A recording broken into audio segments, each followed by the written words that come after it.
Olá, amigos e amigas. O nosso convidado de hoje é muito especial. Um personagem de Blumenau, jornalista, empresário, fundador da TV Galega, Altair Carlos Pimpão. Tudo bem, amigo? Muito obrigado por ter vindo. É um prazer para nós recebê-lo aqui no Vai Vendo. Tudo bem, Roberto? Muito obrigado pelo convite de vocês, né? E vai vendo, né? Vai vendo que nós vamos contar a história. Veja a minha responsabilidade. Não é uma entrevista, é um bate-papo, mas com um jornalista, fundador da TV Galega e com a tua história que eu nem imaginava, porque eu acho que tu tá tomando Formol, que tu já tá com 86 anos, Pimpão. 86, é. Eu me nego a ficar velho, né? Isso tem a ver com a cabeça, né? Acho que sim, né? E também eu passei 12 anos na geladeira, né? Lá na Alemanha. Preservou um pouco. É porque eu sempre digo assim, o sol aqui no Brasil, ele é inimigo. Na Alemanha, ele é amigo. Tanto que quando faz assim 15 graus a temperatura, as mulheres já vão para a praça, levantam um pouco a saia para queimar as coxas. Essa tua experiência, essa tua vivência, né? Nessa tua trajetória de vida maravilhosa, que nós queremos passar para o pessoal que nos acompanha, para os teus amigos, para os nossos amigos, pessoal mais jovem. Então, eu já te conheço há bastante tempo, mas eu nunca parei e perguntei, Pimpão, onde tu nasceu? Onde foi a tua infância? Eu nasci em Curitiba, num bairro chamado Bigorrilho, que depois mudou de nome, virou o nome de um padre lá qualquer. E o pessoal até diz que até hoje ainda reclama, que quer que volte para se chamar Bigorrilho, né? Que é um nome diferente, né? Bigorrilho. Bigorrilho é aquele pássaro, né? Aqui nós temos aqui o que faz... Como fica batendo como é o... Esqueci o nome. É esse que está sempre no pasto, não, é meio escuro, né? Puxado pro preto. Parece que está batendo bigorna, assim, parece ferreira. Chamam de ferreira, hein, parece no Nordeste. E aqui para nós é... Meu Deus do céu. Esqueci o nome do passarinho. Depois lembramos, o bigorrilho. O bigorrilho. Lá no Paraná tem bigorrilho também. E nasci e me criei. Ele é perto do centro, assim. Depois eu morei na Rua Carlos Carvalho, do Coronel Lucídio, perto da Praça Tiradentes, né? Depois até que quando meu pai foi expedicionário, voluntário, e quando ele voltou da guerra, aí depois ele ganhou uma casa daquelas que sorteavam casas populares, né? Eles foram morar no Jardim das Américas, que era bem longe do centro, tinha um ônibus, alguns horários assim, e eu estudava à noite, quando voltava só tinha um ônibus que era do Alto Cajuru, e aí andava uns 3 quilômetros a pé, às vezes na chuva, não tinha calçamento. E lá é friozinho também, né? E frio, e na chuva. Mas era o que... para viver, né? E o sobrenome Pimpão, qual é a origem da família? Pois a gente calcula que tenha sido de um apelido, né? Porque o meu pai era de Palmas. Tu não é dono daquela empresa do Ursinho Pimpão? Não. Aquele acho que nem parente é. Mas... meu pai era de Palmas, e Palmas é uma região assim de fazenda também, né? Palmas, Paraná. Tocantins? Não, no Paraná. No Paraná. É a cidade mais fria do Paraná. E até um certo ponto da história, diz que o sobrenome da família era Marcondes, e de Marcondes virou Pimpão. Então, na minha teoria, é que teve um fazendeiro daquele que nasceu filho, pegou o capataz e disse, olha, vai lá na cidade, e vai no registro, cartório do registro, e o registro menino lá com o nome de João. Lá foi o capataz, né? Como é o nome da criança? João. Sobrenome, aí se embananou. Sobrenome. Aí o senhor escolhe. Mas é filho de quem? E o cara tinha o apelido de Pimpão. Filho do Pimpão. João Pimpão. Aí ele registrou, né? Mas depois aqui um dia na Proeb, uma senhora me cercou, era portuguesa. Ele disse, eu soube que o senhor é Pimpão, eu também sou Pimpão, o senhor é da Serra da Estrela? Eu digo, olha, eu sou da Serra da Estrela, eu não sei, mas eu até achava que nem tinha esse sobrenome em Portugal, mas então fico sabendo que lá... Porque tu tens as características europeias, olho claro... Mas eu sou uma mistura, né? O meu pai, o meu bisavô, do lado do meu pai, ele era português, minha família de português, e a minha bisavó era escrava. Ele disse que foi deserdado até porque casou com a escrava. Depois a escrava morreu, ele casou com uma índia paraguaia. É internacional. Ele gostava da miscigenação. Miscigenação. Por parte da minha mãe, o meu avô era italiano nato e a minha avó era de uma família alemã aqui de Campo Alegre, né? Até fui estudar a história de Campo Alegre, que eu nunca fui lá ainda. E eu vi que o primeiro casamento que foi feito em Campo Alegre foi da minha bisavó. Olha Casou que com outro alemão daquele lá, interessante. disse que foi um padre de Joinville para fazer o casamento. E depois, no dia seguinte, ele foi para São Bento do Sul para fazer mais um casamento lá em São Bento do Sul. Então, a infância ocorreu em Curitiba. Estudou por ali, se formou. Quando que tu escolheu Blumenau? Assim, eu estudei na escola americana, que era uma escola particular, também na rua Vicente Machado, era perto de casa. Um sacrifício para o meu pai para me pagarem, mas eles fizeram questão. Eu não queria, eu queria uma escola pública, né? Aí fiz o ginásio lá também, que era o ginásio Belmiro César. Aí na hora de ir para o científico, daí agora eu vou para o Estadual do Paraná, vou trabalhar e vou me tornei independente dessa coisa. Porque era caro, e para ele eu sabia que não era fácil. Mas aí eu comecei a trabalhar com 14 anos. Era na época. Era muito comum, né? Nessa idade. Iam preso ainda. Era a busca de uma profissão, já trabalhar cedo, né? Aí eu fui trabalhar numa empresa chamada Paraná Editorial Gonzales Porto, que eles vendiam livro para estudantes. E eu tinha a difícil missão de cobrar dos estudantes universitários. Saía com uma bicicleta, né? Correr atrás de estudante para cobrar. Mas ali eu aproveitava as horas vagas para ler bastante. Tinha muito livro, né, de engenharia, de medicina, de direito, e eu queria estudar medicina, na verdade. Depois eu saí da Paraná, dessa coisa, fui trabalhar numa Paraná no Bolso, que era uma publicação guia turístico. Tinha Paraná no Bolso e Curitiba no Bolso. E era o dono, ele depois tinha um programa na rádio curitibana. Mas eu comecei a trabalhar com ele ali e tal, e escrevi umas coisinhas e tal, estava já no científico, né? Até que morreu o bebezinho da empregada da casa dele. Aí me encarregou de tratar de fazer a necrópsia para o enterro da criança, né?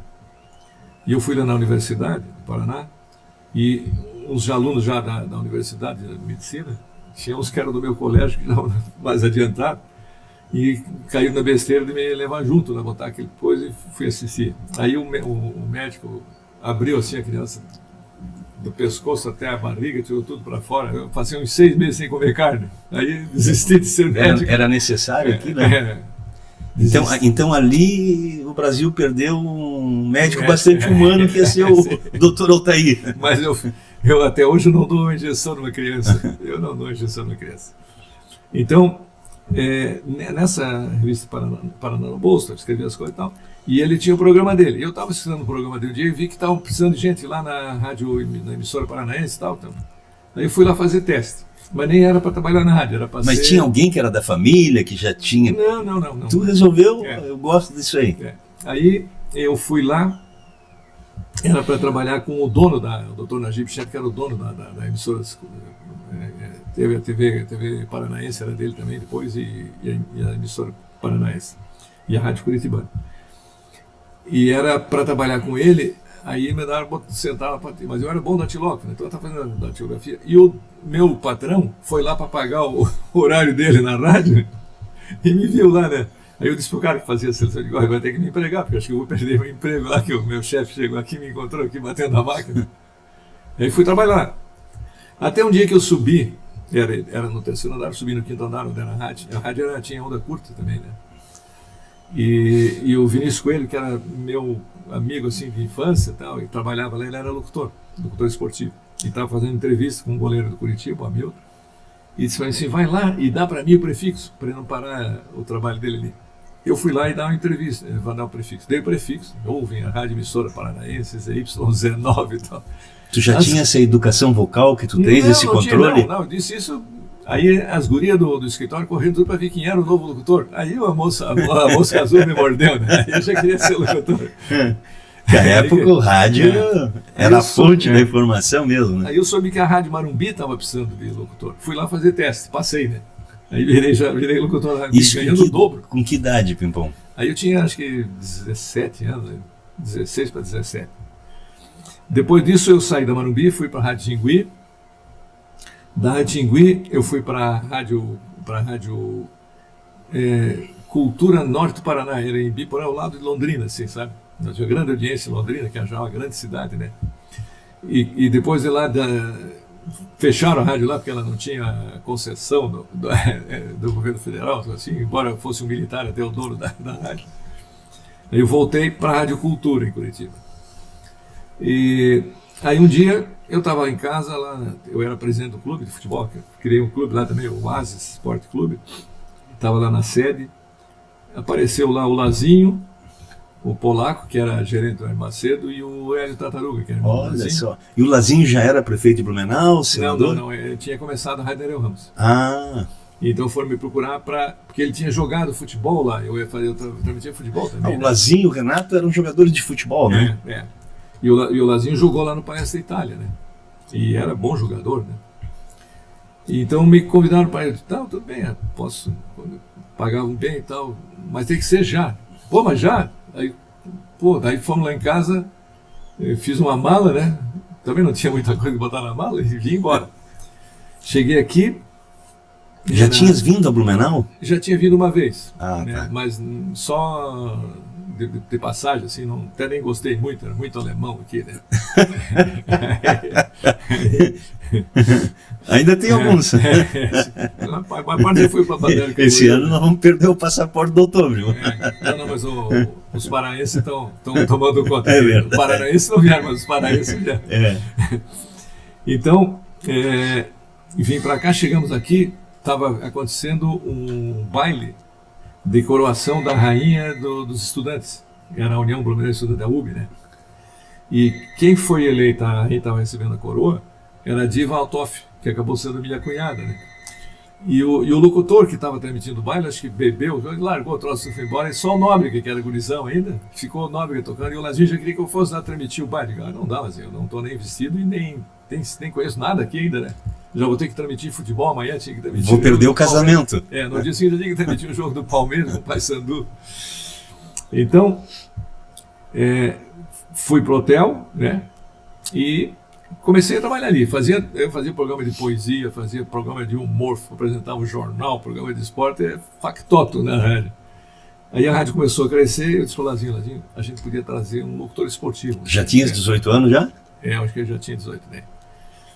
Eu disse, a gente tem em Curitiba o Sadi eu conheço bem ele, só mandar uma carta para ele, eu acho que ele vem trabalhar aqui. E o Sadi veio. Na época era carta, o telefone era difícil, né, Pimpão?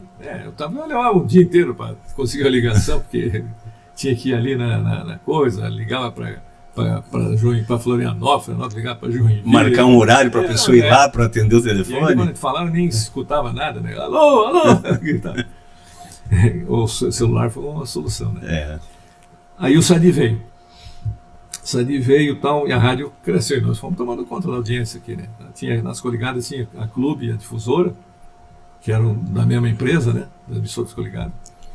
E nós fomos matando a pau, né? Fazia tudo.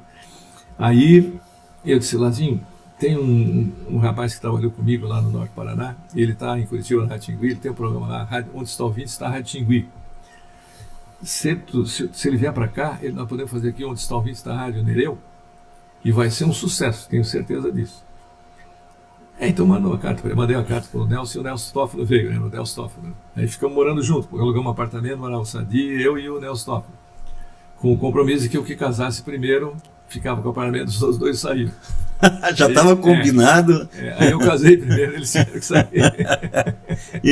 E como é que tu conhecia a dona Zélia, né? Dona Zuma. Então, assim, o irmão dela fazia a programação musical da rádio. Ele era funcionário do Banco do Brasil, mas o cunhado do Lazinho também era do Banco do Brasil, tinha amizade e tal, e ele gostava de música, então ele fazia a programação musical.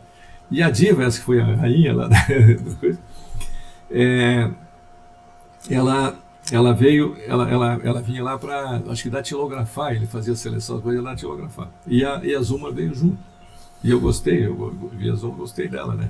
Era muito bonito. Já a primeira vez que tu olhou, porque tu devia ter muitas fãs à época, né? Porque o pessoal acompanhava o rádio, uma voz, um rapaz novo, bonito, vindo de fora. O programa de poesia, que era o último programa da noite. Apaixonava os corações. Era uma coisa louca, a mulher telefonava, tinha mulher solteira. E a dona Zuma já ouvia?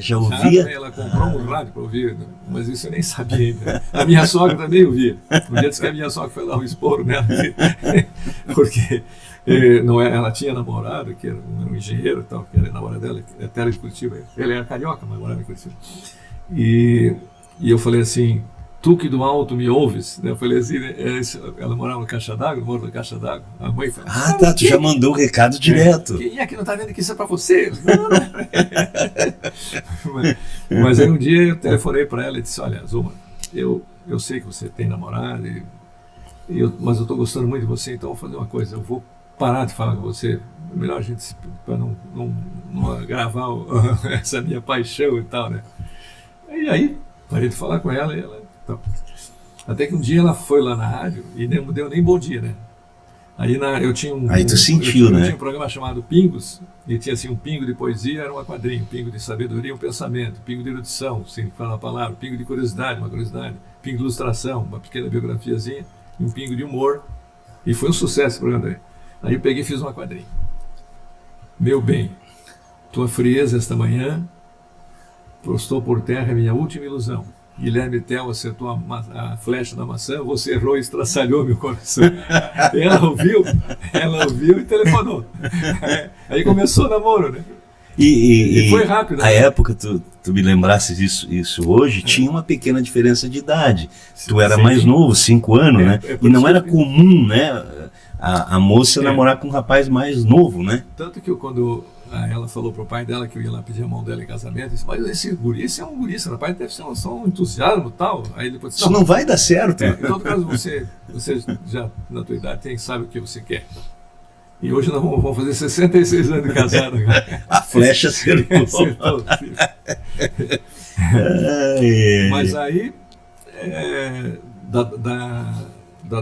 chegou um final de ano, o Lazinho foi para a praia, não foi nem capaz de dizer assim, olha, Feliz Natal para vocês vão ali no restaurante, comem ali deixa a conta que eu pago. E ele já era político, não? Não, ainda não. Aí nós ficamos chateados, pô, vamos sair fora. O Wilson Melo está nos convidando para ir trabalhar na difusora, vamos lá convidar o Wilson Melo. Na concorrente. Pagava mais ainda, né? A gente ganhava 8 mil ali e a rádio difusora pagava 10. Aí acertamos. Acertamos os 3 e iam para a difusora. Mas o seu Germano Biduski, que era o gerente da rádio, conversou o Nelson Toffoli e dobrou o Nelson Toffoli. Nelson não foi. Fui eu e o Sadi só. Aí, na difusora, quando foi em 64, que veio o Lübke ao Brasil, eu disse para o Dr. Wilson Melo, que era o dono, né, um dos donos, o seu Flávio Rosa, eu disse, Dr. Wilson, vem o presidente da Alemanha aqui, a gente tinha que fazer uma reportagem lá, pô, né? Cidade de Alemão, aqui, Blumenau, aquela coisa toda. Ele disse, isso é uma boa. Então você vai lá no PSP, procura o Dr. Rui, que é assessor do Adhemar de Barros, e ele marca para você entrevistar o Adhemar de Barros. E tu falava em alemão, Picão? Não. Aí eu fui no PSP, esse Dr. Rui, não consegui falar com ele, mas ele marcou com o Adhemar de Barros para mim ir lá no dia seguinte, meio-dia lá e tal, aquela coisa toda. Eu fui lá, entrevistei o Adhemar de Barros, veio a dona Leonor, que era a mulher dele, lá entrevistei a mulher dele também. Aí ele sabe, só que para ir lá no aeroporto, na chegada do Lübke, no meu carro não dá para ir, mas eu vou falar com o pessoal da aeronáutica, você vai na caminhonete do pessoal da aeronáutica. E aí eu fui, mas ele falava fluentemente alemão, porque ele estudou na Suíça, o Adhemar de Barros.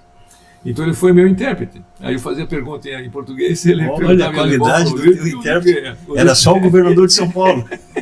O Lübke traduzia, respondia, ele traduzia para mim. E aqui o pessoal adorou, porque ele não falou em Joinville, ele disse que ele gostaria muito de vir a Blumenau, mas que o avião dele é muito grande, não podia descer aqui, não quero, né? E aí no dia seguinte, tinha uma reunião lá no Clube Transatlântico, que é um clube dos alemães lá. Aí eu fui lá, para gravar também, né? Ele falando alemão, aquela coisa, fazendo discurso. E os mestres de cerimônia até eram o João Herbert e a Eva Wilma, que eram casados e os dois eram fluentes em alemão, filhos de alemão, acho que tal, né? Aí ele estava fazendo o discurso dele e eu gravando ali.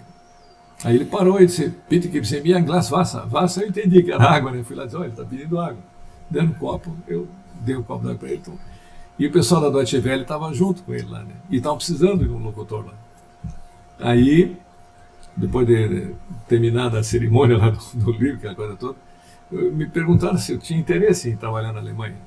Aí deu já Aventura. E tu é jovem ainda, que idade tu tinha isso, Pimpão? Eu tinha 25 anos, né? O rádio, não sei se naquela época pagava bem, hoje o pessoal reclama que paga ainda pouco. Então também era uma possibilidade de ascensão social, né? Não tinha televisão, né? Uhum. A época pagava um pouco mais. Eu era artista de rádio. Ia nos eventos, fazia eventos, né? Aí, isso foi em abril que ele esteve aqui, dia 15 de abril. Dia 31 de julho já era para embarcar no voo da amizade. 65? Em 64. 64. Para ir para Lisboa e depois de Lisboa de trem para Colônia. E aí o avião já saiu com um dia de atraso, que deu um problema, que o avião Aí tu já estava casado, né? Já. Zuma. Eu vou ver como é que é, porque eu ia em experiência de 6 meses, né? Dependendo de como eu estiver lá, eu já te digo se vai não. Aí eu vi o pessoal que estava lá, quase tudo uma rádio amadora, né? E eu era considerado o melhor locutor que tinha lá. Então, e aí tu pegou rápido o alemão também, né? Não, pegamos uma professora para dar. Porque eu tive umas aulas de alemão aqui com o professor Triweiler. O professor Triweiler era muito católico, o livro dele era tudo de religião. Assim, eu cheguei lá, era capaz de ajudar a rezar a missa, mas não sabia pedir um rolo de papel higiênico. Foi um trabalho que eu fui comprar papel higiênico. Eu fui ler no dicionário papel, higiênico, falei, higiênico, papia, mas a mulher não entendeu. Pô, o papel deles antes era tudo higiênico, o papel na loja deles lá, né? E aí, esse aí no gesto fica difícil para explicar, né, Pimpão? Aí eu não pude comprar, tive que voltar lá na Deutsche Welle, daí a secretária, que era alemã e falava português, ela me explicou o que era, né? Bom, mas eu sabia assim, wo wohnt der liebe Gott? Onde é que mora o nosso querido Deus? Né? Der liebe Gott wohnt im Himmel, né? Ele mora no céu, tudo eu sabia, né? Até Fronlach Namensprozession, a procissão de Corpus Christi, eu sabia dizer em alemão. Esse menino é religioso, vamos receber bem esse menino aqui. Mas passei trabalho, outra vez eu fui nas primeiras férias. Peguei umas crianças, fomos para um sítio, né? Que tinha cabritinha, tinha cavalinho, pônei e tal, para brincar. E aí tinha um pé de ameixa, aquela ameixa preta. Eu disse para a mulher, vou comprar ameixa. Aí fui lá, falar com a mulher. Aí a mulher disse, quanto é que o senhor quer? Eu disse, fiquei assim, ela disse, Dutzend. Dutzend, eu pensei, Dutzend deve ser dúzia, né? Não sei, né? Dutzend. Zwei Dutzend. Aí daqui a pouco tá uns guri com as caixas grandes, sacudindo as árvores, derrubando a mecha e tal. Ela disse, acho que tá errado esse negócio, é bom ir lá ver, né?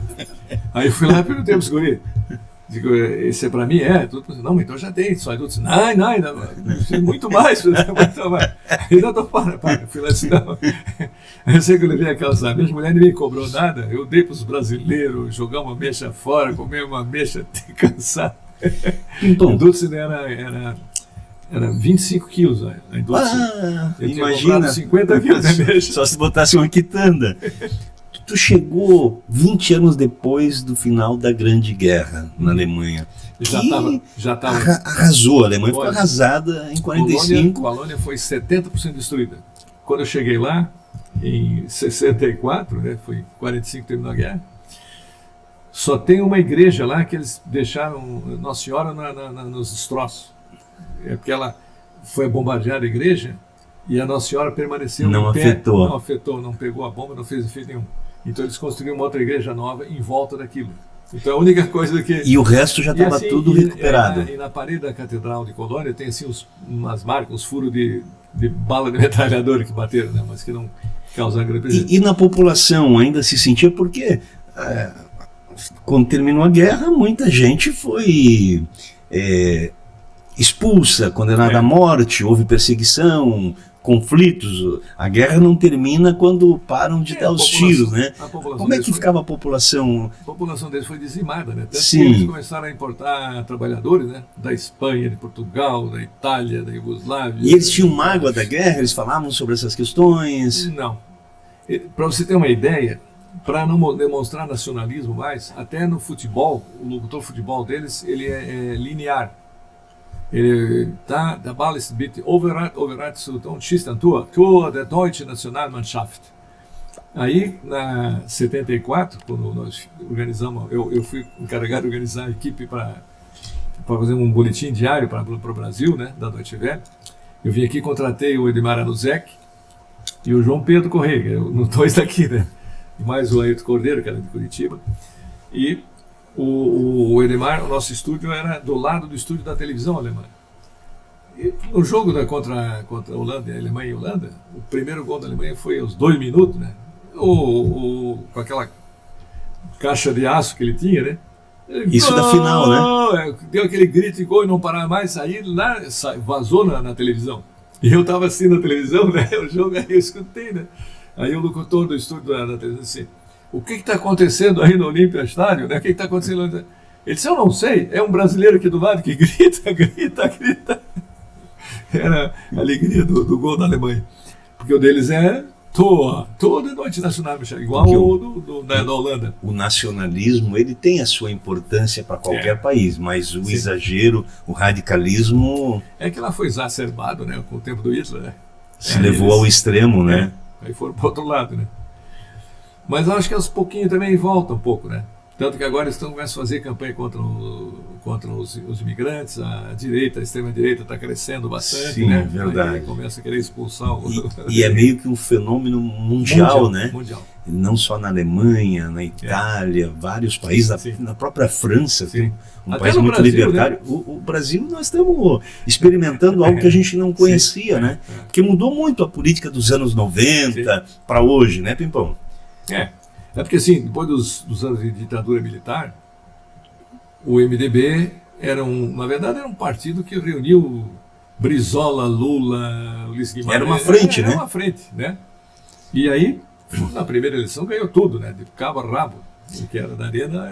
E era feio até praticamente uns 10, 15 anos atrás, era feio se dizer de direita. Poucas vezes você via alguém assumir: eu sou de direita, né? De extrema direita, então jamais você ouvia falar. Hoje você vê as pessoas batendo no peito: eu sou de extrema direita, né? Às vezes pessoas que nem são de extrema direita. Eu acho que a democracia prescinde de oposição, né? Tem que ter oposição. Sim. Porque quem está o partido da situação tem que se cuidar, tem que fazer coisas bem feitas, porque os outros estão cuidando, né? Onde é uma ditadura, faz do jeito que quiser, ninguém pode dizer nada, se disser, manda prender. Mas também tem que ter instrumentos de controle para evitar exageros, né? Tá exagerado aqui o negócio. Hoje não dá mais, nem na família dá para se falar mais de política. Com os amigos, muito menos ainda, né? Uma coisa que você era do PDT, eu era do PDT, a gente falava com o pessoal da Arena. Era tratado normalmente, tratado bem, né? Eu podia discutir ali e tal, mas acabava, tomava uma cerveja e ia embora tudo numa boa. Hoje não dá, se você disser que você é do PT, aí você o pessoal ali do PL já não quer saber. Tu pode trazer um caminhão de ouro para a cidade, mas se não for do... Então mudou bastante a política. A gente, quando é mais novo... com uma médica que outro dia, ela me disse que um cliente dela, né? Ela disse: olha, para sua diabetes agora tem um remédio aqui, tipo Calazine, não sei o quê. O senhor pode pegar de graça, porque o governo... Não, do Lula eu não quero nada. A gente, quando é mais novo, a gente comete exageros, erros da idade. Eu mesmo, quando jovem, já critiquei o meu amigo aqui, que eu já tenho até vergonha de ter criticado. Já te pedi desculpa pessoal, já pedi publicamente, fui extremamente injusto. Mas nós chegamos num tempo que as pessoas perderam completamente o pudor de atacar e ofender o opositor, o amigo, o vizinho, a autoridade, porque tem uns limites que, se a gente não preservar... O Humberto Eco disse uma coisa certa, né? A internet deu voz ao mais idiota da aldeia. E hoje você bota quanto maior a bobagem, mais rapidamente se difunde. Engraçado isso. É você verdade. Bota uma coisa, um argumento sério, não tem a repercussão que tem né? É porque eu acho que aí as pessoas assistem meio como lazer, né? Sei lá, e aquilo que ensina, que é educativo, vamos aprender isso aí. Então, se você fizer um vídeo gritando, não importa o que seja, vai ter muito mais visibilidade do que se tiver uma conversa explicando um fato, mesmo que seja importante para as pessoas. E eu acho que isso aí o filho do Bolsonaro explorou bastante, né? As redes sociais. Eles tiveram uma capacidade, né? Principalmente o Carlos, de fazer a leitura do momento, compreender e explorar isso na população.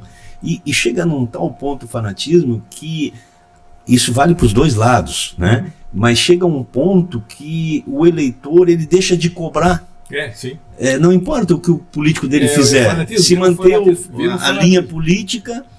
Eu gosto muito de assistir histórias da guerra, e aí envolve a Alemanha, não tem como, Sim. né? Então a Alemanha toda destruída, algumas pessoas punidas pelo próprio nazismo, que eram da equipe, né?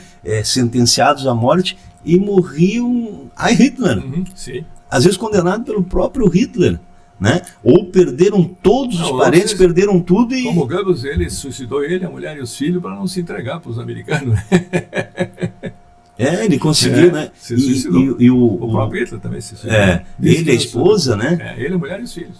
O outro também, que era para ser o sucessor do Hitler, e no final o Hitler já queria mandar executá-lo, mas essas pessoas não perderam a fidelidade por aquilo que elas acreditavam. E aí o político se aproveita disso, né? Então aí ele prioriza a família dele, interesses dele, porque ele tem essa capa, essa proteção, que não deveria ter para lado nenhum, né? Mas até que ano que tu ficou na Alemanha daí, Valteir? Eu fiquei 12 anos na Alemanha, de 64 até 76. Porque o meu projeto era assim, olha, quando o Carlos Eduardo fizer 15 anos, a gente volta. Porque as gurias... o Carlos nasceu aqui. Ele nasceu aqui e a Ana Rosa nasceu aqui. A Marta Maria nasceu lá. Mas a Zoa já foi grávida, né? Então foi fabricada em Blumenau, mas... Opa, mas tem a cidadania alemã também. Não tem cidadania alemã. Porque a lei deles é a lei do sangue. E nós do solo. Tá. Então, pela lei alemã ela é brasileira, pela lei brasileira ela é alemã. Aí eu registrei ela no consulado brasileiro, ela não é brasileira nata. Né? Não pode ser presidente da República. Não pode ser presidente. Também não pretende, mas tem essa desvantagem. Sim. E eu disse assim, as meninas, se elas casarem com o alemão, elas assumem a cidadania alemã, daí assume e... Aí não volta mais, né? Mas ele vai ser brasileiro sempre, né? E aí se casar com uma alemã, primeiro que se ele se formar aqui, o mercado de trabalho deles é primeiro para os alemães e os europeus do mercado como europeu. Se sobrar alguma coisa para os europeus fora do mercado como europeu, só que sobra depois é para outros continentes, né? Aí ele se formar em engenharia elétrica, como ele se formou, ia ter dificuldade para arrumar emprego. Eu digo, se casar com um alemã vai para o Brasil, de repente a alemã não gosta do Brasil. Aí cria uma infelicidade no casal. Então, a gente voltando, quando ele tiver 15 anos, ele acaba o estudo dele lá, se forma lá, casa com brasileiro e resolve o problema. Mas a qualidade de vida lá, principalmente a minha mulher não naquele queria período, voltar. era muito bom lá, né? Comparado com o Brasil, né? Minha mulher não queria voltar, né? Ela estava... Eu digo, mas a família da gente está lá, né? Os pais da gente estão vivos ainda, os irmãos, tudo, e a gente... É a terra da gente, né? E se tu fica mais um pouco, aí fica difícil depois para voltar, né? Tanto que a minha filha do meio, a Ana Rosa, ela voltou, quis fazer música, né? Eu disse, vocês vão estudar o que vocês quiserem. Eu prefiro ter um filho caminhoneiro feliz dentro de casa do que um advogado frustrado. E ela quis estudar piano. Então, fez Escola Superior de Música em Curitiba. E depois foi para a Alemanha, né? Voltou para a Alemanha. Está lá. Também não é pianista, porque acabou virando secretária da Charité, que é o maior hospital universitário da Alemanha, né? Lá em Berlim. E é secretária da diretoria porque ela é poliglota. Ela fala alemão perfeito. Inglês, português, inglês, espanhol e italiano. Opa! E deu para ganhar um dinheirinho lá na Alemanha? Mas assim, todo ano eu tinha 6 semanas de férias. Então todo ano eu ia para um outro país com a família toda, né? Eu digo, dinheiro o pessoal rouba, mas o que a gente aprendeu, o que a gente vê, ninguém consegue roubar. Que viveu, nem, né? Nem a inflação come, né? Então, a gente foi para a Grécia, foi para a Itália, foi para Portugal, para a Espanha, para a França, para a Inglaterra, Holanda, a toda hora, Bélgica, né? Suécia, Dinamarca. E isso, para eles, foi um cabedal, né? de experiência. Imagina, né? Uma experiência maravilhosa. Pimpão, e como é que era a situação? Aqui nós temos o SUS, lá tinha serviço de saúde pública. Como é que é para o cidadão comum lá na Alemanha? Lá sim, quando você ganha um salário até X, não me lembro mais o valor, então você entra na caixa de doença do governo federal. O que ganha mais, aí é obrigado a fazer um contrato de empresa... Um plano de saúde. Plano de saúde. E o Olásio Ferreira, que era dentista daqui, quando ele foi, ele ficou assim, porque o dono da clínica que ele ia trabalhar botou na declaração que era um salário, sei lá, uns 1.200 marcos, que era pouco, ele ia ganhar muito mais. Aí, depois é que ele foi descobrir por que ele botou aquilo, para ele poder entrar na caixa. Ele, a mulher então e os também filhos, tem o jeitinho brasileiro? Ele, a mulher e os filhos já entraram na caixa de doença do Estado, que era mais barata, né, e boa. E eu, como já fui com salário maior, já tive que... E a minha mulher, inclusive, como ela já foi grávida, a Caixa não pagou o parto. Né? Eu tive que pagar o hospital tudo porque fiz um contrato para dar o golpe, que já estava esperando. Né? E lá então, tu ficou 12 anos. Tu fez uma contribuição previdenciária. Tu perdeu esse tempo de contribuição para aposentadoria? Como é que ficou essa situação? Não, tem um acordo com o Brasil. Por exemplo, eu podia até me aposentar lá e depois vir para o Brasil e continuar recebendo aqui. Aí te receber em marco? Não. Aí vira. Então, aí considerou o tempo, não perdi aqueles anos todos. Ah, tô vendo, que bom. Eu só me lasquei foi que nessa reforma da Previdência aí, quando eles não consideraram o da vida toda, pegou justamente depois que nós abrimos a TV Galega, que eu tinha direito a sacar um salário mínimo por mês, que nem sacava porque não dava, né? E aí a minha renda fez assim. Hoje a minha aposentadoria é mais ou menos na metade do que eu deveria estar ganhando, né? Tá ainda a discussão, aí passa, não passa, já decidiram aprovar, revisar isso, né? Agora eles aumentaram o fundo partidário, eles deram um bom... bastante dinheiro, né? 5 bi, né?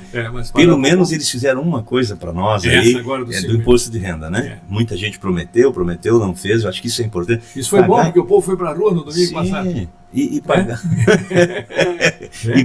pagar imposto de renda para quem ganha menos de 5 mil é um absurdo, né, Pivão? Sim. Não, e aqueles que, dono de empresa, com dividendo e lucro, não pagam nada. Né? Quer dizer, quem tem mais não paga. O Ulisses Guimarães disse uma coisa certa, o político só tem medo de uma coisa, é povo na rua. É verdade, que é o que garante e tira os mandatos, né? Aí tu ficou lá até 76. O Lazinho teve lá em 70, acho que começo, 75, o Lazinho já era senador daí. E aí eu saí, peguei a Zuma, e ele e a dona Elfrida e tal, e vamos dar uma volta aí. Levei para a França, para a Bélgica, Luxemburgo. E eu falei para ele que eu estava com o projeto de voltar. Ele disse, não, se você voltar, então nós vamos eleger o Renato prefeito. Ele já tinha o projeto. Vou eleger o Renato prefeito, aí você assume como chefe de gabinete dele. Até bom, porque você já, toda a tua experiência que você está levando, e ele é muito gurizão, aí você até cuida um pouco dele. Vocês tinham quase a mesma idade, tu e o Renato, né? Eu sou um pouco mais velho que ele, mas eu conhecia já o Renato de guria também. Quando eu vim, eu tinha acho que 19, ele tinha até uns 17. Ele jogava no Palmeiras, acho que tinha 17. E jogava um pouquinho, mais ou menos, não? Não, ele era bom. Era bom. Tinha um pelotaço no canhoteiro. E o doutor Abelardo, inclusive, fez o parto, todos os partos das filhas do meu sogro, das filhas, quando para a criança, ele que fez o parto. E da Zuma também, menos a Marta Maria, que nasceu lá, né? Então, quando nasceu o Carlos Eduardo, foi um trabalho, porque não nascia, ele deu injeção para dilatar, não dilatava, começou a dor de parto às 10 horas da noite, ele nasceu no dia seguinte, e eu estava esperando lá fora, agoniado. Que danadinho. Chorava a criança, agora nasceu, não era do outro lado, era outra que tinha nascido. Aí tirou no forceps, enfim, ele saiu fora e disse, acho que eu vou ter que ser no forceps, porque se fizer um parto traumatizante, né? Se fizer uma cesariana, depois as outras crianças vão ter que ser cesariana também. Esse é o senhor que sabe, doutor Abelardo. E aí a Zuma quis que ele fosse o padrinho do Carlos Eduardo. Então era meu compadre, o pai do Renato. E aí o Renato se elegeu em 78, 76? Em 76. 76. Primeiro mandato subi dele. Em 77. Aí eu assumi. Gurizão ainda, né? Aí eu assumi a chefia de gabinete. E aquela época, hoje, a Arena não ganhava uma eleição em Blumenau, né? O MDB era o dono da parada, né? E o Lazinho tinha um prestígio, porque o Lazinho, o que o Lazinho fez? O Lazinho, muito esperto, ele chegou e fomentou os clubes de caça e tiro, que era o troço que ele estava dando a mínima, né? Aquilo ganhou a moeda toda, né? Sim. Não, e cá para nós também, né? Ele escolheu nomes extremamente qualificados, né? Bem. Se a gente pegar o Félix Tais hoje em dia ainda é um, né? Foi um grande prefeito. E a lucidez, a capacidade dele, a inteligência. O Félix foi apedrejado porque construiu aquela ponte lá embaixo, pegou um empréstimo do Banco do Brasil, 200 milhões para fazer aquela ponte, né? O pessoal era contra. Mas se não tivesse aquela ponte? É, verdade. Né? E aí depois veio o Renato também. O Renato é uma figura brilhante. Foi uma pena que não tenha sido senador. Né? O Renato construiu a prefeitura nova. A prefeitura rodoviária, né? O Parque Ramiro Ridiger, né? Que é um troço sim, hoje, né? Que era o vice dele, né? Até uma homenagem ao Ridiger, né? E veio o Dalto. O Dalto teve uma tragédia, né? O Sr. Ramiro era outra figura também, né? O Sr. Ramiro, olha, ele, na construção da prefeitura nova, dizia assim, chegaram as barras de ferro, quantas? 1000. Ele ia lá contar. Se tivesse 990, ele não pagava. Né? Aí ele controlava... E tem gente que é assim mesmo, né, Pipoco? Como é importante, né? Ele controlava o relógio ponto ali da prefeitura. Aí ele descobriu que na hora da entrada atrasava, na hora da saída adiantava o relógio sempre. Ô Pipoco, como é que era... Para assinar os empenhos, vinha da Secretaria da Fazenda, um monte de empenho, o Renato nem lia nada, assinava tudo. Né? Na confiança, né? O Ramiro lia um por um. E se tivesse dois iguais, ele mandava de volta. E hoje é tudo no computador, mas a época, né? E ele era presidente da Fundação de Esportes, né? Aí uma vez eu fui até com a Zumo nos Jogos Abertos, foi em Joaçaba, se não me engano. Aí fui de manhã cedo, saí com ela, falou no supermercado, estava ele lá com um carrinho fazendo compra. Ele fazia as compras, tudo, buscava os troços mais baratos, o pessoal comia. Depois eu vi a prestação de contas. A nossa delegação era quase o triplo da delegação de Florianópolis. O gasto nosso, o pessoal comia do bom e do melhor. Era menor do que o gasto de Florianópolis. Tem muita gente correta, muita gente exemplar, né? Mas conta a história que teve um menino que foi reclamar com o prefeito que estavam roubando areia ou desviando areia. E é uma história interessante essa que eu ouvi uns 30 anos atrás. Eu disse, coloca um fiscal, como é que é essa história, Pipão? Não, isso foi quando eu cheguei, o Bush era o prefeito. E tu era o radialista. E aí eu meti o pau na rádio. Estão roubando areia. Porque o município que era o responsável pela extração da areia. Mas eles tiravam dois caminhões de areia e marcavam só um. Né? Um era para eles. Aí vieram e te avisaram, ó. Me contaram. E eu desci-lhe por ele. Aí ele me chamou lá e disse, não, eu escutei, o senhor fez a sua crítica e tal, o senhor tem razão. Mas o que eu posso fazer para resolver esse problema? Eu disse, ora, prefeito, fácil, bota lá um fiscal. Aí eles tiram 3, marcou. Eu tive que dar razão para ele, baixei meu navio, botei o meio das pernas e fui embora. Aí ia ser 3 para marcar 1. E não se duvida que acontecesse, né?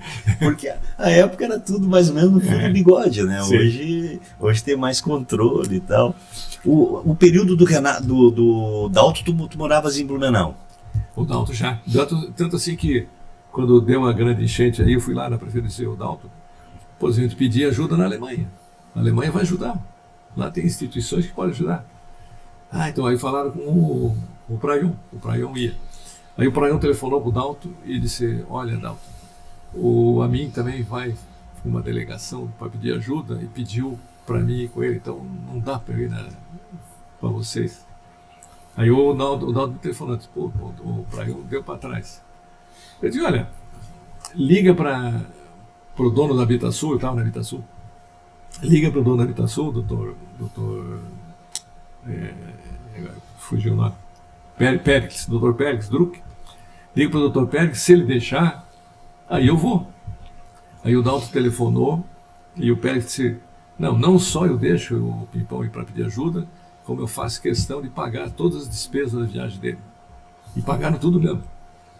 Aí eu fui na frente, né? Fui antes, Digo, chego lá antes, e aí eu fui lá na Caritas, fui na Misério, a Broto-Field ficou para depois, que eram as duas maiores católicas, né? Eu disse, olha, só o seguinte, não manda nada através de política, porque senão eu sou capaz de roubar tudo.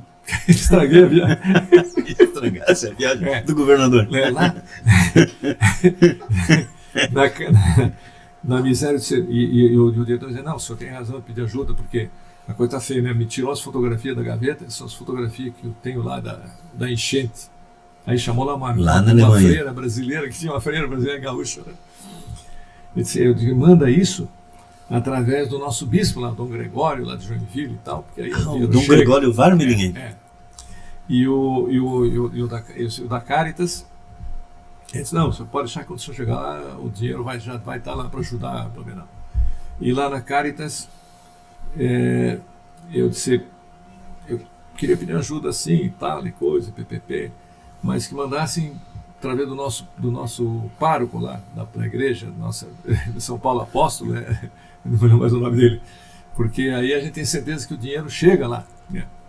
Ele disse, não, nós estamos dispostos assim, nós damos o material de construção e a prefeitura dá mão de obra para construir casas, fizeram aquela Vila São João que tem aqui, eu nunca fui lá, mas que tem uma Vila São João que foi feita com dinheiro que veio da Caritas. Que tu ajudou a buscar. E aí, daí chegou o Dalto com o Pedro Nunes, né? Com o Antônio Pedro Nunes. Chegaram lá. Antônio Pedro foi vereador, né? Foi secretário de turismo. Eles criaram a Oktoberfest, quando nós fomos lá em Munique, aquela coisa toda, viu como é que era, coisa e tal, veio com a ideia. E aí fomos a Stuttgart, na Broto-Field, que é da igreja luterana, e pedimos ajuda lá. Eles mandaram para o Hospital Santo Antônio, que tinha caído no pedaço do Santo Antônio, né, para recuperar o Santo Antônio. Fomos a Weingarten, que lá estava em Weingarten, um professor aqui, Germano, acho que é o professor Germano, que ele dava aula no colégio de Santo Antônio, mas ele foi para lá, ele era de lá, e jogou na Mega Sena dele, lá, que chama Loto, e ganhou, aí ficou lá, né? Depois ele foi até vereador lá e tal. Então fomos lá. Aí eles deram 2.000 marcos para ajudar o Blumenau. E fomos visitar a cidade toda. Na prefeitura, o prefeito, vamos tomar aqui um champanhe numa taça do século, não sei o quê, do conde, não sei das quantas e tal. O Nunes pegou e prosto, bateu na cara, quebrou a cabeça. Eu disse, pô, agora um dia que perdemos 2.000 marcos. Eu falei pro Dalton, o dia que o Sassi aparecer lá, eles vão dar uma taça de aço, tem uma taça de aço aqui no templo. Eu vi umas imagens da época, umas gravações, o Dalton estava em prantos, né, em desespero, né? Porque aconteceu tudo naquele mandato dele, né? O Dalton foi pedir ajuda em Brasília, o Figueiredo falou assim, para vocês lá nós não mandamos nada, vocês são nossos inimigos. Porque aqui Blumenau era uma cidade liderada pelo MDB, né? Uma sequência de mandatos, também, né? Mas atingiu todo mundo, né? Nessas horas não dá para olhar por isso eu acho a bandeira partidária, né? O Lula é um presidente que não está dando troco assim, não. Não, ele não olha para essas questões, né? Tem que ficar acima disso, né? Dele tem ver dinheiro, o que puder mandar vem para o Rio Grande do Sul, né? E como a política é curiosa, né? Às vezes o próprio companheiro é maltratado pela liderança. O Bolsonaro, que fez uma votação monumental em Santa Catarina, ninguém conseguiu fazer a votação que ele já fez, ele tratou muito mal Santa Catarina no mandato dele. Tratou muito mal, não deu nada para Santa Catarina, ainda brigou com o governador que ele elegeu, que se elegeu na carona dele, né? Renan, não sei o que, foi eleito ainda mais votado em Balneário Camboriú, né? Sim, o filho mais novo, quer né? ser senador, sim, quer tirar uma vaga, vai tirar uma vaga de Santa Catarina, né? Porque ele vai se eleger aqui e vai para o Rio de Janeiro, que ele é de lá, né? Mas 83, uma enchente gigantesca, 84, uma enchente gigantesca, granizo, vendaval. Eu lembro uma frase do Dalton que eu li anos depois no almanaque, só faltou um terremoto. É verdade. Tu estava na administração naquela época? Do Dalton não.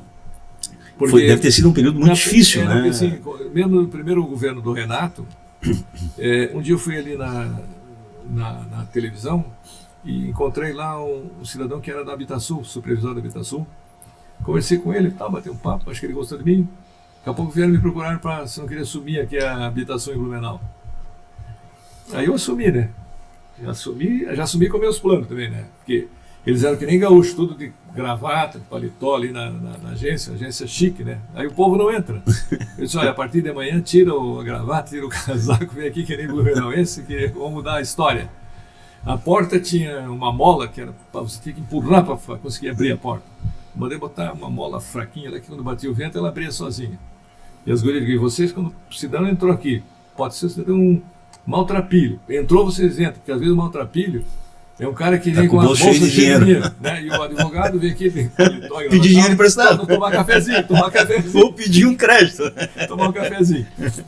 Aí mudou, né? E nós acabamos, nós só perdemos aqui para cá, chegou ganhamos da pesca, porque a pesca era o cofrinho do catarinense, né? Que o segredo não é o quanto você ganha, é o quanto você gasta. Tem pessoa que ganha bem menos e tem uma poupança significativa porque ele não gasta quase nada. E essas pessoas simples fazem isso. E às vezes o cara vendeu a chácara dele, né? Tá com o dinheirinho guardado. E a gente já vai fazer uma viagem, compra um carro novo. Ele, não, o dinheirinho vai para a Guaiaca, vai para a bolsa. Coitado, às vezes não aproveita, né? Às vezes economiza demais e não sobra nem para os filhos. Mas o Renato conseguiu uma proeza que nem, se eu não me engano, nenhum outro ex-prefeito conseguiu. Que foi voltar, porque uma coisa é a reeleição. A reeleição praticamente é automática, né? O Renato não foi cassado no primeiro governo, porque tinha um tio que era general, o general Átila, do Rio de Janeiro. Foi a salvação dele. Porque, mas pela questão política? Porque num lugar que ele falou aí, ele disse, o governador do estado... Era o Bornhaus, na época. Não, era o... Condelheiros? Que até era uma figura mas respeitável, sexo, né? Não tem um sexo bem definido. E aí o Zóio Cassiano gravou e entregou lá para né? E aí deu um rolo. A outra foi que um dia foi passar um caminhão ali na rua Itajaí e ficou entalado na... Porque lembra que tinha a ponte da estrada de ferro? Não tinha mais estrada de ferro, mas tinha onde passava em cima o trem. E o caminhão ficou. O Renato foi lá e mandou derrubar a ponte. E aquilo era da estrada da Rede Ferroviária Federal, né? Foi outro rolo. Mas foi bom que fez, né? Eu lembro, Pimpão, eu era criança, aí quando ele mudou a rodoviária. Isso devia ser 78, 79, né? Era o fim do mundo, né? A minha mãe dizia isso, né? A gente morava no Garcia. Meu Deus, isso que ela adorava o Renato. Quando falava em Renato, né? Meu Deus, ele fez essa prefeitura essa rodoviária lá no fim do mundo. Aí Topava Norte era uma coisa no fim do mundo. Hoje é ali, né? A gente atravessa a ponte do Tamarindo, é ali, né? Mas a época foi uma decisão arrojada de levar, que tinha que ser feito, né? Mas ele foi o único que conseguiu voltar, né? Sim. Porque os outros foram reeleição. Mas quem ficou um mandato fora, ninguém voltou mais. O Décio se reelegeu muito bem, não conseguiu voltar. O Klein Ubin se reelegeu muito bem, não conseguiu voltar. O Napoleão nem tentou. Porque primeiro não tinha, acho que, reeleição, né? Não tinha. Começou logo após a última do Renato. Exatamente. Que se ele fosse, teria se reelegido novamente. Que não saiu a tempo. Aí foi eleito o Klein Ubin, acho que. Aí o... acho que foi o Klein Ubin, depois dele. Foi o Décio? Foi o Décio. Foi o Décio. Aí, a época eu era mais da linha esquerda. Assim como ele não pôde lançar não pôde se candidatar, ele e o de Itajaí também, que foi um outro grande prefeito. E ele tinha uma aprovação muito boa. Aí ele lançou o Dalírio, né? Sim. E o Dalírio é um cara maravilhoso, mas não é da urna, né? Não é de ganhar voto, né? Aí o Décio matou a pau. Tinha uma outra figura. O pessoal do MDB mesmo, tudo votou no Décio. Sim, depois foi todo mundo, né? Tinha uma outra figura. E o Décio fez um grande governo também. Fez um bom governo, né? Aquele plano não sempre tem bons prefeitos, né? Para nós, né? De botar asfalto. Eu pensei, mas a casquinha mas casquinha de asfalto lá no fim do mundo. O cara que mora lá no fim do mundo não passa nem caro lá. Mas o asfalto vai aguentar 200 anos. E ele não anda mais andando em cima do barro. E obrigou a partir do Décio, desse segundo mandato dele, que todos os prefeitos tivessem que começar a asfaltar. Sim. Virou uma corrida quem pode asfaltar mais. Porque era difícil você conseguir asfaltar, né? Eu sei o que é você andar no barco quando chove, né? Eu morei em Curitiba de voleibol. A gente ia para aula, levava uma sacolinha, né? Porque sujava o pé, tinha lama, né? Então, eu acho que Blumenau, assim, ó, nós tivemos grandes prefeitos. Sim.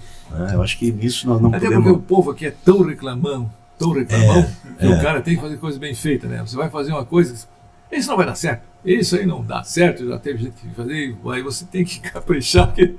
Aqui tem uma exigência acima da média, né, Pimpão?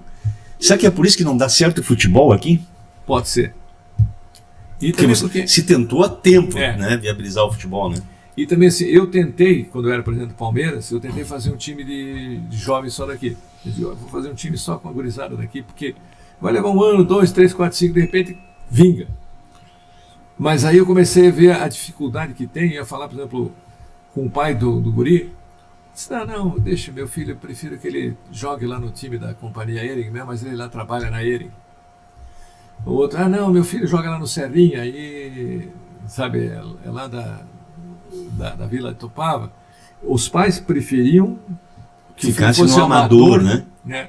Porque eu também sabia que a malandragem, que é o profissional, é uma malandragem desgraçada, né? Eu depois que fui presidente, nunca mais quis saber. É difícil, né? Futebol é difícil, né? Porque, por exemplo, uma vez o nosso time estava perdendo e eu disse para o Sérgio Lopes era o supervisor, parecia um gentleman, né? É presidente e tal, não sei o que. Eu disse, olha, vocês agora vão lá jogar 3 partidas lá no Oeste. Se não ganhar essas 3 partidas, eu vou fazer que nem o Salum faz lá em Florianópolis, no Avaí. Vou começar para atrasar salário, porque a gente vai jogar... Pagava tudo em dia. Tudo em dia, o pessoal morando ali na Alameda, num casarão, comendo presunto com melão de manhã cedo, né? E vão jogar lá em Itajaí, em Florianópolis, perto do Avaí, pô, com 3 meses de salário atrasado. Aí foram lá e ganharam as 3. Opa! Aí quando voltou, disse, como é que foi? Olha, presidente, parecia uma excursão de colégio de freira. Inclusive lá em Palmitos, o dono do hotel disse que ele não quer saber de delegação desportiva lá, mas que o Palmeiras, ele faz questão que quando for jogar lá no Oeste, que fique no seu hotel, aquela coisa toda.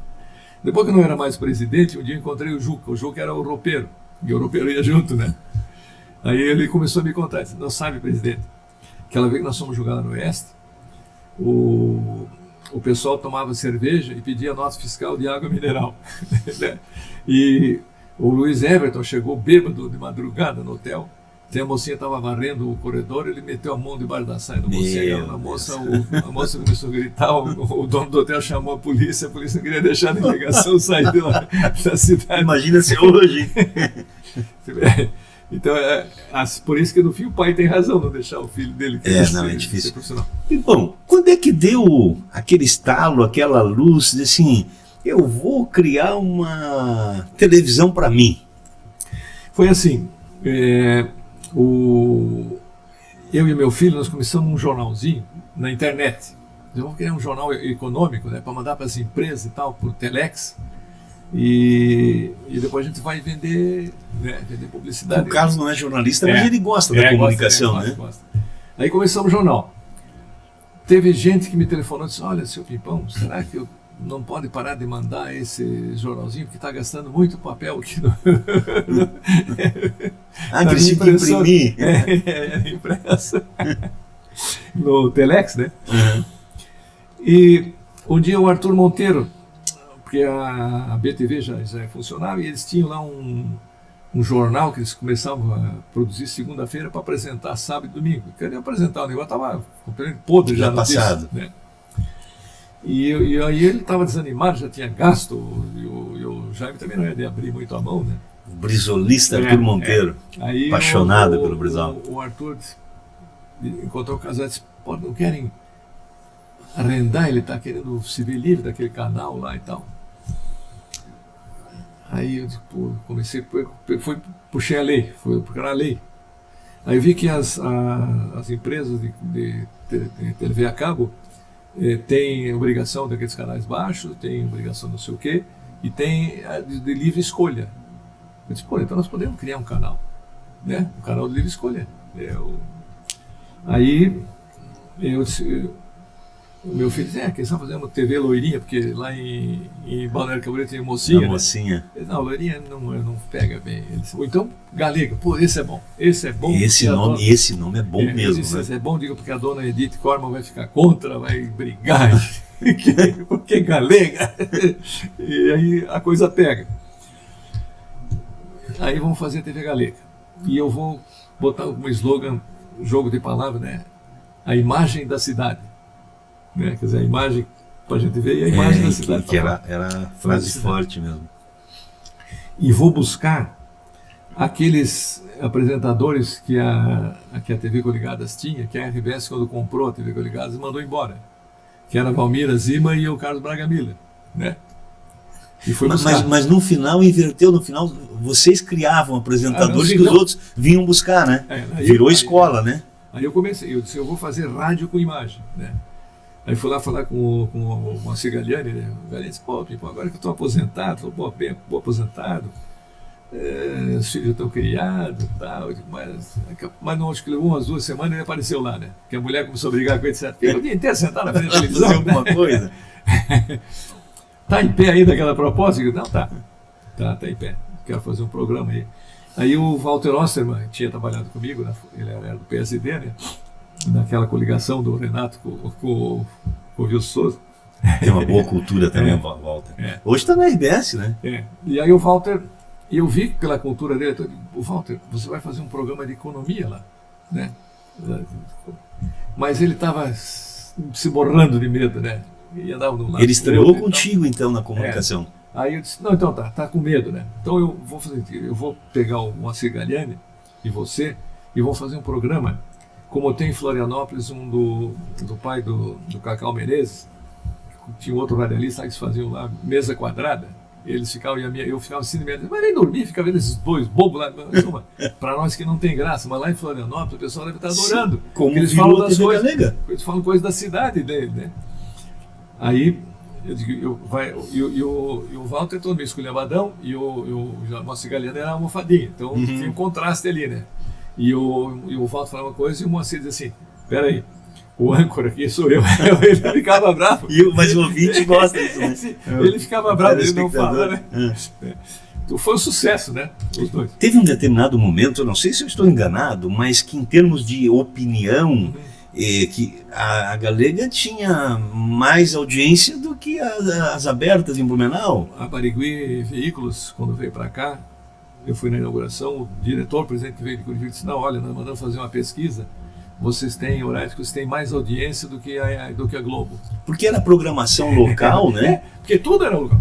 E aí tanto que mudou o perfil depois das outras emissoras, a Record, o SBT, que aí fizeram o caminho inverso, nós vamos buscar os apresentadores jovens que estão sendo revelados na TV Galega. O próprio Boni, né, acabou criando uma rede de emissoras lá em São Paulo para explorar a programação local. Até programa infantil chegou a ter, né? Pô, a Ana Júlia foi um sucesso. A Ana Júlia tinha um sucesso, programa musical com o Magrão, Nico, né? Foi um momento de auge, né? Deu para ficar milionário com a TV Galega? A TV Galega foi um grande sucesso de audiência e um fracasso financeiro. É difícil fazer... Uma que a gente não tem vendedor, né? Eu sempre digo assim, se todo homem fosse um bom vendedor, não tinha empresa falida. E a gente não tinha. E além disso, parece que o empresário nosso aqui não valoriza as coisas locais também, né? Eles preferem colocar, gastar 100 mil em um minuto na RBS, Globo. Com a NSC, com não sei o quê, com a Globo, do que tá aqui. E a administração pública também não coloca o percentual que coloca nas grandes, né? Não, a própria CIB tinha um programa lá, que quem fazia era o Jaime Grossenbach, né, que depois ficou sócio, ele quis entrar de sócio também. Tinha um programa que parou porque estavam gastando, acho que era 3 mil reais por mês. Para eles não era nada, né? Mas não quis continuar. Mas para a cidade foi uma experiência fantástica. Está aí ainda hoje, né? Outro sucesso que eu tive sucesso até hoje foi o Padre João, né? João Barro. O padre se tornou um ícone de Blumenau, né? Sim. As missas dele, todo mundo queria ir na missa do Padre João. Hoje o pessoal, mas o Padre João também é esquecido. Não, que mudou, não tem mais essa mídia toda que é época, né? Mas vai lá. Mas a missa deles são lotadas, né? Lotadas, gente de Blumenau mesmo. E E a Foi, XD, foi a tua maior realização, a TV Galega? acho que foi como realização. Tinha alguma coisa assim que por exemplo, quando eu vim no primeiro governo do Renato, eu criei o calçadão na Rua 15. Que eu fechava a Rua 15, porque não dá de fechar de vez, né? Então fechava sábado às 3 horas da tarde e aí reabria às 11 horas da noite no domingo. Então criei uma série de coisas ali. O time mais querido de Blumenau, aí a gurizada vinha com a camisa do Flamengo, do Botafogo, do Fluminense, né, do Vasco, aquela coisa toda. A boneca mais querida do calçadão. Fiz coisa para as crianças, porque as crianças trazem os adultos. Fiz faz para o adulto não vem. Ficava sempre mais nos bastidores, né? Mas eu estava ali, né? E aí as filhas do Renato eram pequenininhas, estavam lá, tinha coisa para pintar, as professoras de educação artística, não sei o que e tal, os mini. Pô, tava lá o prefeito, né? Com as filhinhas ali, que disse, pô, ganhou o povo, né? E o Renato tem uma qualidade. Ele tem uma facilidade para fisionomia. Ele fala contigo uma vez, nunca mais ele esquece teu nome. Eu conhecia um eleitor dele de Gaspar. Aí um dia nós conversando, eu digo, por que tu só vota no Renato? Eu voto no doutor Renato, porque se ele passar por mim lá em Blumenau, no outro lado da Rua 15, ele olha para mim e fala o meu nome, ei, tudo bem, como é que tu tá? É isso aí. Eu saía com ele, vinha descendo uma senhora negra, descendo o morro, ô, dona Estela, como é que vai o Afrânio? Ele tem uma memória... E o Zeca, o filho, olha, essa mulher, ela chega lá, olha, doutor Renato me encontrou, me tratou pelo nome, perguntou de você, Afrânio. Perguntou do, ele sabe o mapa das urnas, ele sabe onde estão as famílias, as pessoas. Isso dificulta. Eu era chefe de gabinete. Um dia eu estava atendendo uma senhora, chegou um alemãozão na porta, eu mandei esperar, né? Atendi a mulher, ela saiu, sentou, não está me reconhecendo, não?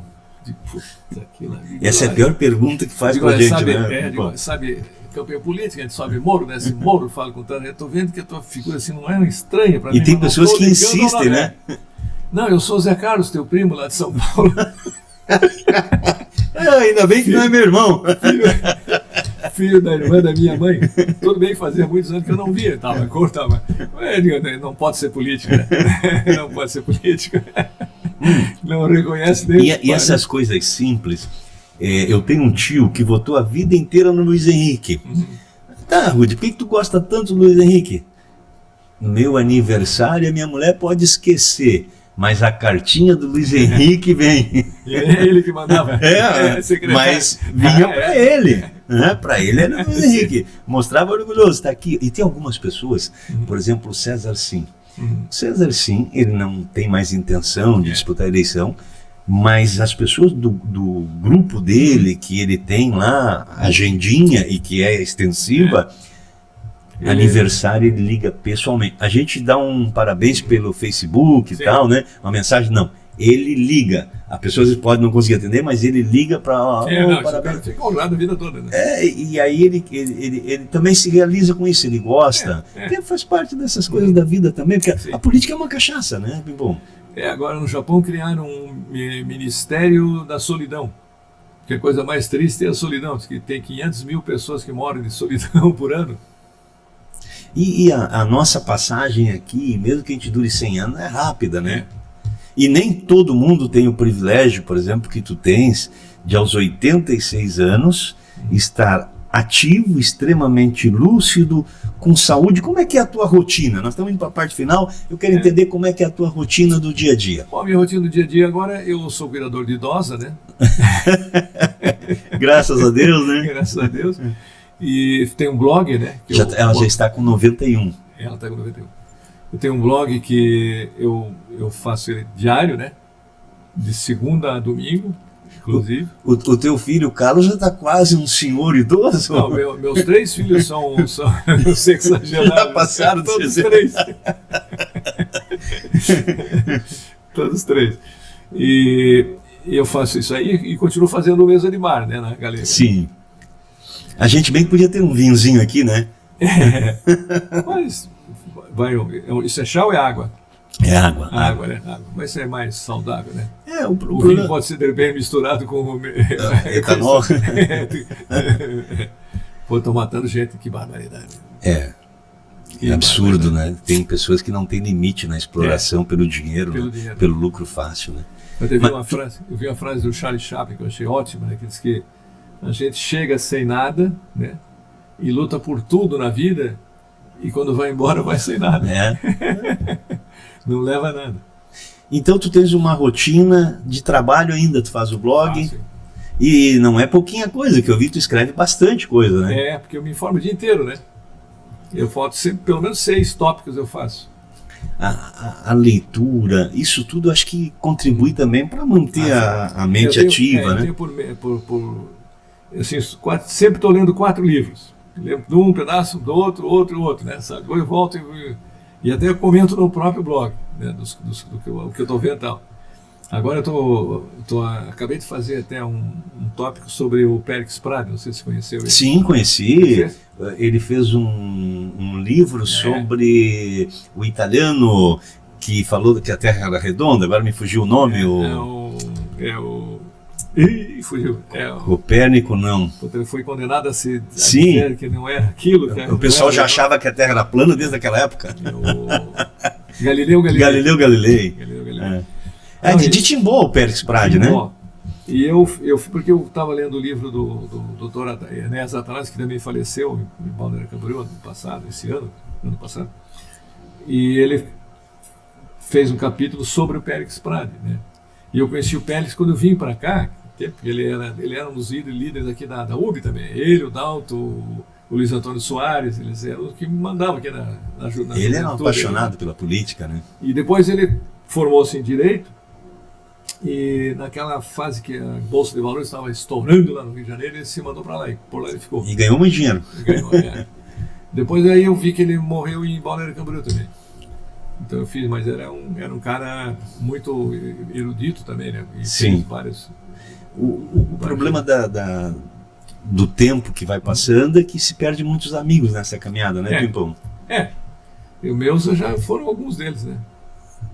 Agora, por exemplo, em Curitiba, quando eu vou lá, já nem sei mais se tem meus amigos, porque perdi, eu sou de fisionomia. Ô, Pimpão, sou teu irmão aqui. Pimpão, 86 anos, né, aquele menino que começou lá em Curitiba, veio parar aqui em Blumenau pelas mãos do falecido Lazinho, que foi senador, prefeito também, né? Aliás, vai ser lançado o livro sobre a vida dele amanhã. Olha, interessante. No hotel ali, aquele da Hermann Uscher, como é? Mudou de nome, né? Eles diziam que era o Viana Park Hotel. Viana Park Hotel. Era Viana, né? Não era o hotel do Dalto que inventaram, né? Eu acho que a primeira grande fake news da política foi essa do hotel do Dalto. Coitado do Dalto. Quero trazer ele aqui para bater um papo. O Dalto era na Paraíba. Mas destruíram a reputação dele e o pessoal acreditava que ele tinha mesmo hotel, né? E eu até fui, quando estava no Jornal Santa Catarina, eu fui a João Pessoa e fui lá procurar. Aí descobri que não tinha, né? O hotel do Dalto. Coitado do Dalto. A mulher dele que era de lá, a família, né? Ficou pobre. Olhando aquele menino lá, farias alguma coisa diferente? Escolheria alguma coisa diferente? Acho que não, acho que eu fui um guri pobre de muita sorte, né? De muito trabalho, né? Trabalhei bastante, mas, vamos dizer, pude trabalhar numa emissora internacional, né? Isso foi um galardão, né? Pô, Deutsche Welle, 100.000 quilowatts, né? Transmitia em 34 idiomas diferentes, né? Na época não tinha essa diversidade de comunicação, eram alguns meios de comunicação que dominavam. Aí escrevendo, eu fui correspondente do Correio da Manhã do Rio de Janeiro, que depois a ditadura fechou, depois fui da Folha de São Paulo e também do Correio do Povo de Porto Alegre. Mandava ainda artigo para os jornais, aí também mandava. Esse aí também mandava de graça tudo. E andei na área da política, fui presidente da Fundação de Cultura, né? Tive o prazer de mudar o nome, porque era a Fundação Casa Dr. Luenau, entre aspas, porque não era a Casa Dr. Luenau, depois um troço de maluquice de intelectual, né? Vamos fazer um negócio, Fundação Cultural de Luenau, porque daí sabe que é uma fundação, que é de cultura e que é da cidade de Luenau, porque Casa Dr. Luenau pode ser um hospital, dá mais autonomia também, né? Pode ser um hospital. E criei logomarca também para a fundação, toda, né? Agora voltou a ser Secretaria de Cultura, né? Mas tudo bem. Não é mais fundação? Não. Secretaria de Cultura, tudo bem, né? Mas aquele da casa era muito entre aspas, né? Porque não era a casa. E a criação da TV Galego, acho que foi uma coisa que deu certo, né? Está ainda hoje. Um marco histórico, né? Hoje as redes sociais e o próprio YouTube e tal, né? Você está vendo aqui esse podcast, é uma coisa que não tinha, né? Era só rádio, ou ia para a rádio. Quantas profissões que não tinham há 20 anos, né? Mas é a evolução, né? E eu, quanto a saúde me permitir, digo, não parar, né? Porque se parar, enferruja, né? E se Deus te deu essa saúde, que é para te usufruir, né? Continuar fazendo o que tu sabe, o que tu gosta. Eu já escrevi 5 livros, né? Já o primeiro deles eu escrevi quando estava na Alemanha. Eu andei pesquisando de onde vinham os imigrantes para cá e tal, as cidades onde eles moravam, tudo. E vieram em busca da liberdade, que era verdade mesmo, né? Vieram em busca da liberdade. Depois eu fiz um livro chamado A Alemanha que eu vivi, até como uma orientação para quem vai morar lá, para ter informação que eu não tive, né? Por exemplo, uma coisa que eu acho fantástica que eles têm é o registro de domicílio. Como eu tenho o registro de domicílio, você sabe que tem um conhecido teu que mora em Colônia, você vai lá no registro de domicílio e você descobre o endereço dele pelo nome, né? Em compensação também, se ele gastar numa loja e não pagar, se ele fugir para Munique, eles pegam ele. Ele fica com o nome sujo no país inteiro. Tem que dar abaixo, tem que se registrar lá, né? Se ele for se registrar e dizer que ele chegou de Hamburgo, é mentira. Hamburgo não fecha. Não pode ficar devendo na Alemanha. Né? Então, foi um livro que até o Praião queria fazer uma segunda edição. Eu disse, Praião, mas para fazer uma segunda edição eu teria que ir lá de novo, porque muita coisa mudou, né? Pô, já voltei em 1976, né? Muita coisa continua igual, mas muita coisa mudou. Depois fiz um livro, Crônicas do Blumenau, que eu tinha um tempo na Rádio Neira Ramos uma crônica diária. E eu guardei, né? Dá para fazer alguns livros, né? Mas eu fiz um só. Daqui a pouco, quem sabe, faço um outro. Depois nós fizemos uma viagem, eu e a Zuma, fomos até Budapeste, que eu tinha muita vontade de conhecer Budapeste. E aí o Chico Buarque fez um livro, Viagem a Budapeste, eu botei a minha viagem a Budapeste. Legal. A minha viagem a Budapeste. E o quinto, agora já nem sei mais qual é que é o quinto. O quinto. O quinto eu fiz um livro bilingue. Um livro infantil, mas infantil para crianças de 1 até 99 anos. Chamado Mirko, o Gato Alemão. Né? Mirko da Deutsche Kater. Porque ali no Cemitério dos Gatos tem a sepultura dos gatinhos lá da Edith Gärtner, e tem um chamado Mirko. Então eu inventei uma história, né, que em Hamburgo tinha uma velha lá que tinha um gato chamado Mirko, e ele estava ali sempre no porto, ali, olhando o navio, aquela coisa toda, e que ficava pensando, puxa, como que deve ser bonito do outro lado do mar, né, nos outros países, como vai ser legal. Tá? E um navio daqui estava cheio de rato, os marinheiros viram o gato, disse, vamos pegar aquele gato e levar para o nosso navio para comer os ratos. Aí foram lá que pegaram o gato, ele nem fugiu, né? E botaram no navio, mas não deixavam ele sair. Ele rodou pelo mundo, até que um dia entrou uma mulher bonita lá, né? E gostou do gato e alisou o pelo dele, ele se enrolou na pele dela, aquela coisa toda, e gostou dele, ele gostou dela. Aí quando chegou aqui, ela veio para o Brasil. Quando chegou no Brasil, ela pediu para o comandante se não dava para ela o gato. E aí ele deu. E o gato era um gato Mirko. Então, eu digo, se você não acredita na história, vá ali no Cemitério dos Gatos, vê se o Mirko não está enterrado lá. Ele casou com a gata brasileira, tem uma opção de filhinho. Fechou, né? Pimpão, agradecer a tua presença. Né? Eu acho que tu fez muita coisa boa, tu é um personagem, uma figura de Blumenau. Fizesse uma família maravilhosa, né? Um casamento maravilhoso que dura até hoje, né? A quadrinha deu certo. Deu certo. O poeta tem essa coisa, né? Estás escrevendo ainda uma história muito bonita. Mais uma vez te agradecer, muito obrigado por ter participado aqui conosco. Eu que te agradeço pelo convite, né? Foi uma satisfação poder contar alguma coisa da minha vida.